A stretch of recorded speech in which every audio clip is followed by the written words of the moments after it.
तो ये माना जा सकता है कि पृथ्वी पे कार्बन डाइऑक्साइड की जो मात्रा घटी, क्योंकि वर्तमान में इनकी स्थिति 0.04% है, जिससे कि वनस्पतियां इतनी ज्यादा हैं।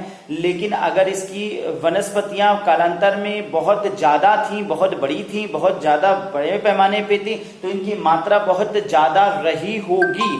तो ये माना जा सकता है कि हो सकता है कि कभी पृथ्वी के आसपास से कोई कॉमेट गुजरा हो। कॉमेट आप जानते हैं वो धूमकेतु होता है, जो कि धूमकेतु जिसमें बड़े पैमाने पे मैग्नेटिज्म पावर होता है।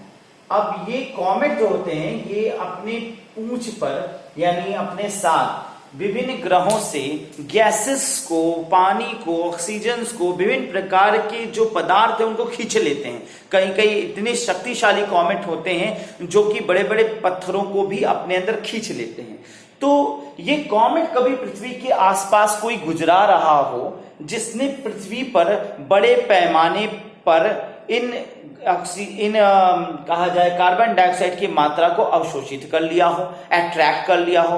और इसी के दृष्टिकोण से यह भी माना जा सकता है वैज्ञानिकों के अनुसार कि कार्बन डाइऑक्साइड अगर खींच सकता है और पृथ्वी पे ऑक्सीजन आ सकता है, तो कॉमेट हो सकते हैं जो पृथ्वी पे कभी ऑक्सीजन ला भी दिए हो, जिससे कि अन्य ग्रहों की तुलना में पृथ्वी पर जीवन पनप सका।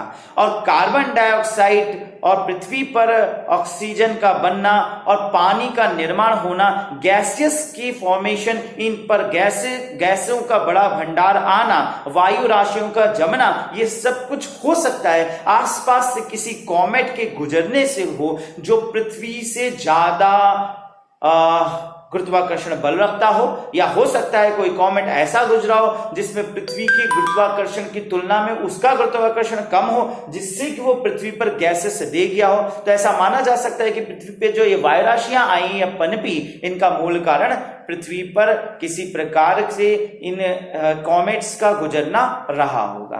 तो यहाँ पर कैसे ये कार्बन डाइऑक्साइड की मात्रा बढ़ी, कैसे पनपी, ये मैंने अभी आपको यहाँ पर चर्चा किया।